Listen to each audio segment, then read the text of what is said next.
pela individualidade. Cara, e isso, olha só como que é, tudo se conecta, né? O homem, na minha visão, ele é feito de três dimensões. Ele busca três dimensões.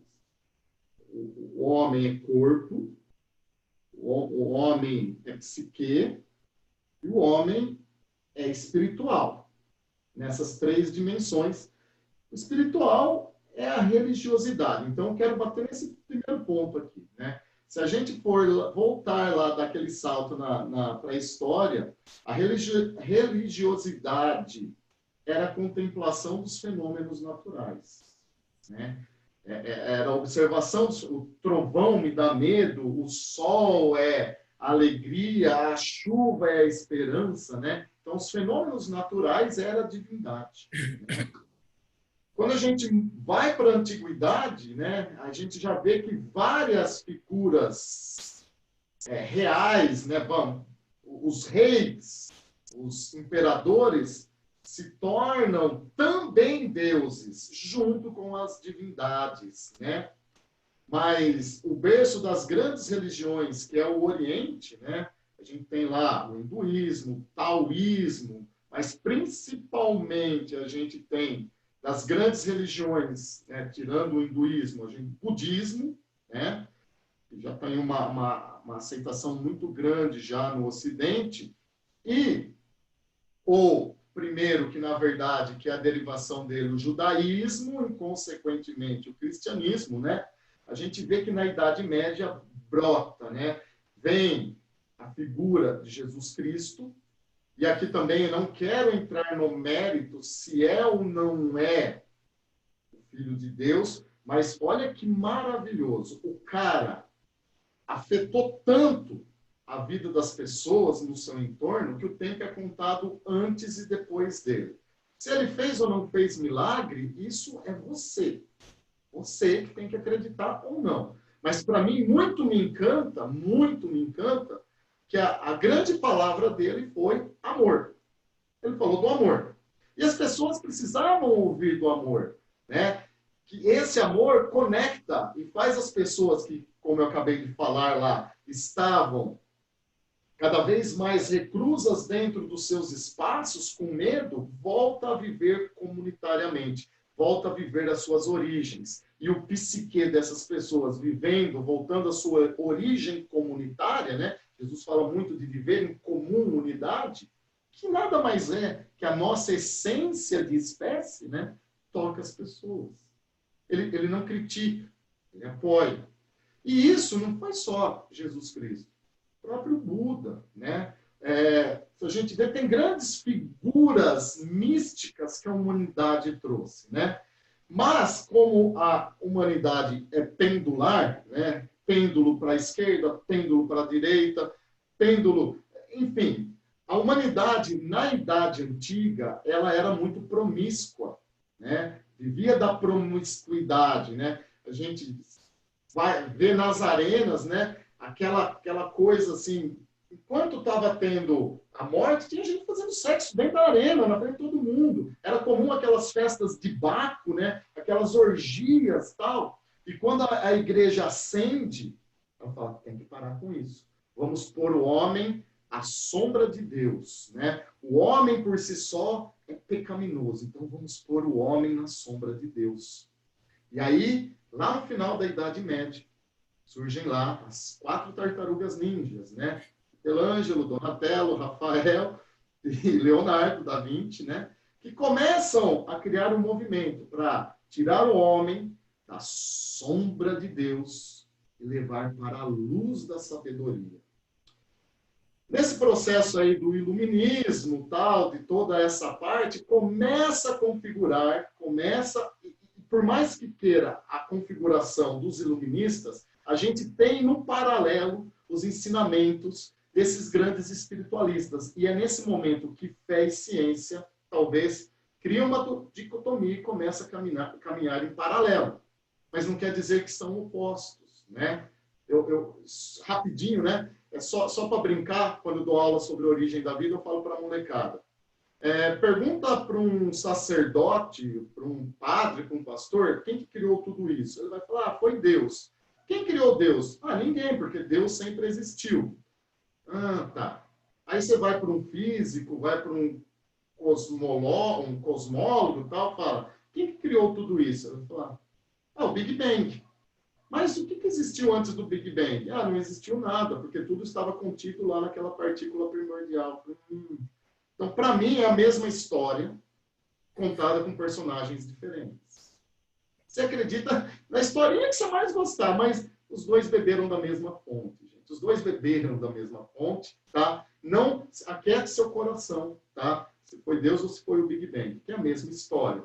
Mas só para dar um impulso, né? Nesse final aí, que começa, então, a busca pela ciência, talvez a gente tenha um grande salto, que começa a modernidade. E aí, Guto, o que você me fala dessa modernidade?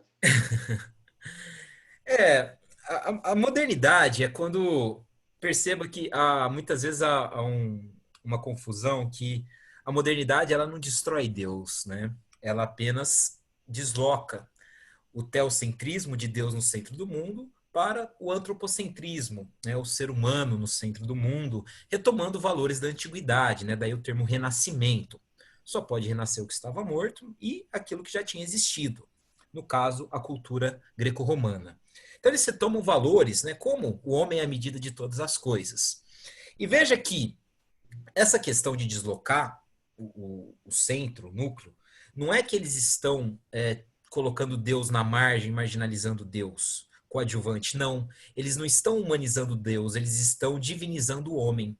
Eles estão elevando o homem ao patamar de divindade no seguinte sentido. Eles não negam Deus de maneira nenhuma. É uma ciência que convive racionalmente com o divino de tal maneira que um dos maiores patrocinadores da arte renascentista é a igreja, né? Grandes obras desses mestres, dos tartarugas, são obras de temática religiosa, de passagens bíblicas. A igreja financiou muito esses artistas. Michelangelo, né, teve diversas tretas com o Papa Júlio II. Mas veja, Deus criou os seres humanos. Então, somos uma criação divina. Nossa capacidade de raciocínio foi dada por Deus. Então, quando eu penso e raciocino, observo o mundo e desenvolvo a ciência, eu estou atuando com aquilo que Deus me deu. Logo, eu estou cumprindo o meu desígnio divino ao atuar com o desenvolvimento racional. A razão foi me dada por Deus. Logo, eu tenho de cumprir o meu desígnio divino. E aí você tem uma clara interseção entre a ciência e a religião, que não se opõem.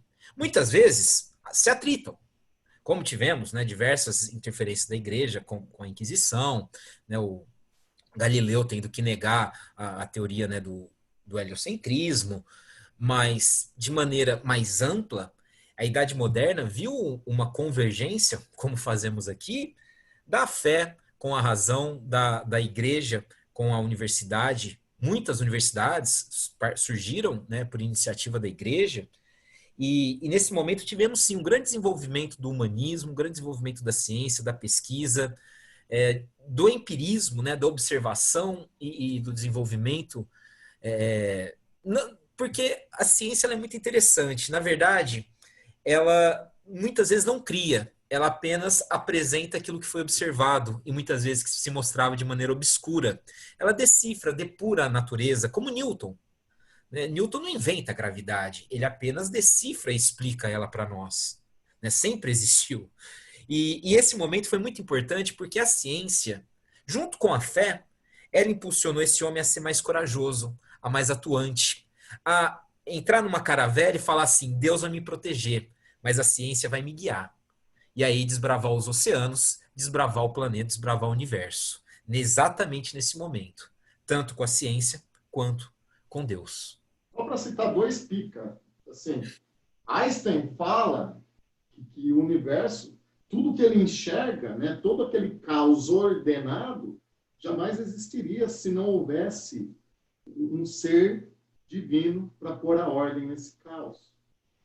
Darwin nunca negou a existência de Deus, né?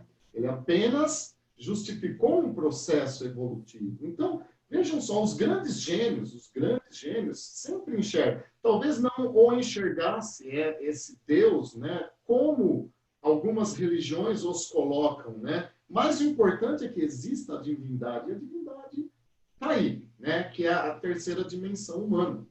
E aí, né, esse homem, quando vem pelo pêndulo, sai da promiscuidade, da idade antiga, vem para o pêndulo da época feudal, né, que a igreja é o grande poder, quando convive muito nesse pêndulo, o que o homem tende a fazer? A migrar depois para o outro lado, que vem a modernidade, que vem a revolução, a terceira grande revolução, no meu modo de ver, a revolução tecnológica. A tecnologia, deixa eu falar assim bem claro, o Montanha não é contra a tecnologia, porque a tecnologia é uma máquina, é um pensamento que se transformou num produto. O produto não é bom, o produto não é ruim. Vou dar um exemplo, né? A radiação que Einstein conseguiu enxergar. A radiação é boa ou é ruim? Se for para construir um aparelho, né? Para tirar radiografia, fantástico. Se o princípio dessa para se criar uma bomba atômica é ruim, mas ambos temos a energia atômica vinculado nesse processo, a tecnologia, né? O uso da tecnologia, a aplicação dessa tecnologia que pode ser boa ou ruim. E a minha grande pergunta para você e para os meus alunos é: o que estamos fazendo? Qual a nossa responsabilidade pós essa revolução tecnológica? Guto, o que você enxerga do homem baseado nisso daqui, ó, que já está assim, ó, praticamente ao fundo e sendo assimilado pelas nossas células. O celular sendo assimilado por nossas células. Me Olha, fala Monta, disso. eu acho que quando desenvolvemos as tecnologias, a gente imaginou que poderia engoli-las, mas elas é que estão de fato nos engolindo. Bom, Monta, é o seguinte, eu imagino que nós humanos temos uma capacidade muito interessante de conectar os cinco sentidos. E nós conseguimos compô-los para atuar sobre o mundo e atuar contra os seres humanos. Só que já há algum tempo, sobretudo desde a década de 80, com ênfase em 90 e já no século 21, de maneira irrevogável, um outro sentido foi acoplado a nós, que é esse sentido da comunicação, esse sentido do celular, o sentido do Wi-Fi. Que às vezes eu me pego pensando, e aqui vai parecer meio abstrato, mas veja, quando eu estou com o celular no bolso, tá chegando informações nele que tá passando pelo meu corpo que eu não consigo captar. Meus cinco sentidos não captam aquilo que esse aparelho capta. Esse aparelho capta diversas ondas que capta dados. E esses dados atingem diretamente meus cinco sentidos. Hoje, quando as pessoas saem de casa e percebem que esqueceram o celular, parece que elas esqueceram o pulmão. Preciso voltar, né? Como se fosse um órgão. Eu tinha uma tirinha numa revista de grande circulação no Brasil, que era como os extraterrestres viam a humanidade. Hoje, eles têm, claro, noção, se pudessem nos ver, que o celular é uma parte integrante do nosso organismo. E é. E eu acho que é muito importante, tem alterado muitas as relações humanas, a história de fato foi muito impactada, e isso de maneira ubíqua, toda a humanidade tem algum tipo de acesso à tecnologia e à informação. O maior problema é que o grande desenvolvimento dessa tecnologia e a velocidade da informação talvez não esteja sendo acompanhada na mesma proporção pela maturidade intelectual de quem porta essa tecnologia e de quem processa essa informação. E aí, a nossa humanidade, enquanto vida, enquanto biologia, talvez esteja ficando defasada em relação à capacidade que a tecnologia tem alcançado. E não conseguindo decifrar, estão somente manusear, sendo muito mais impactado do que impactando. E isso, para mim, é uma grande preocupação em relação à tecnologia. Não é o desconhecimento, mas talvez uma ignorância de lidar com aquilo que nos é dado. Abiguto, aqui, ó, tem mais tecnologia que Apolo 11. Nave que foi para a Lua, gente. Aqui tem mais tecnologia. E como a gente está falando sobre essa tecnologia, a tecnologia não é bom, não é ruim. Eu queria que vocês pensassem e refletissem comigo. Claro que eu não sou o dono da verdade. E vou falar a minha percepção quanto professor para finalizar esse nosso bate-papo. Tá? E aí o Guto vai fazer as considerações finais dele. Pessoal, quanto tempo faz, né? Então, vamos pensar nos meios que a tecnologia nos coloca, né? Antigamente, quando eu fazia faculdade, lá no século passado, né? Eu já sou um dinossauro, né? A gente tinha que buscar as informações nos livros, né? Tinha lá na biblioteca, talvez você não saiba o que é uma biblioteca, né? Mas é um local onde a gente coloca livros, né? Existe aí na sua escola a biblioteca, tá? Vale a pena visitá-la. Não é algo inóspito, pelo contrário. Sendo sarcástico, eu sei que você conhece a biblioteca, tá? Mas, galera, a gente tinha que ler os textos, páginas e páginas. A gente tinha que deglutir, a gente tinha que pensar, a gente tinha que conectar. Hoje se tornou muito mais fácil. Vai falar, professor, eu entro em qualquer biblioteca direto do meu celular. Ok, que bom! Desde que você também leia os textos, né? Existia uma coisa chamada Facebook, né, que já está em desuso. O Facebook era um local onde se colocava um título e podia colocar ali textos e textos e textos, né? E a pessoa lia. Não eram textos igual eram nos livros, né? Mas eram textos, né? As pessoas tinham que ler. Tinha fake news e não tinha, né? Hoje, qual que é o grande app? O Instagram. Eu uso o Instagram, vocês conhecem o meu Instagram, o Guto usa o Instagram, uma ferramenta que ela pode ser recreativa, uma ferramenta educacional. Mas, assim, o Instagram, ele tem o propósito dele, ele não é a única ferramenta, porque o Instagram é um app de informações e de imagens rápidas, né? Você vai passando o dedo, passando o dedo. Então, você não pode basear seu conhecimento volúvel em informações volúveis. Aqui a gente não está falando de recreação, a gente está falando de conhecimento. Porque assim, galera, você é rico, pode ficar pobre, você pode ser pobre e ficar rico. Você pode ser feio e ficar bonito, você pode ser bonito e ficar feio. Você pode ser rico e ficar pobre, pobre. Eu já falei isso? Pobre e ficar rico? Falei, mas para marcar bem na cabeça de vocês, tá? A única coisa que ninguém pode tirar de você é isso que você vai fazer aí na escola, é isso que a gente está fazendo agora. É adquirir conhecimento. Quanto mais conhecimento você adquirir, maior vai ser a sua conexão com as coisas do mundo. Maior expansão mental você vai ter. Não tem pessoas que você gosta de ouvir, pessoas que tocam você, seja pela emoção ou pela razão. Essas pessoas têm um conhecimento. Eles foram em busca desse conhecimento. E o maior tesouro que a gente pode oferecer para vocês, meus queridos alunos, é o conhecimento. É gestar, gerenciar, brotar, florescer esse conhecimento. E é isso que nós, como professores, professamos em você, o despertar do conhecimento, nessa vida pós-moderna. Montanha, inspirador. Acho sempre muito bom te ouvir. É uma dádiva a sua amizade e, e agradeço muito o convite.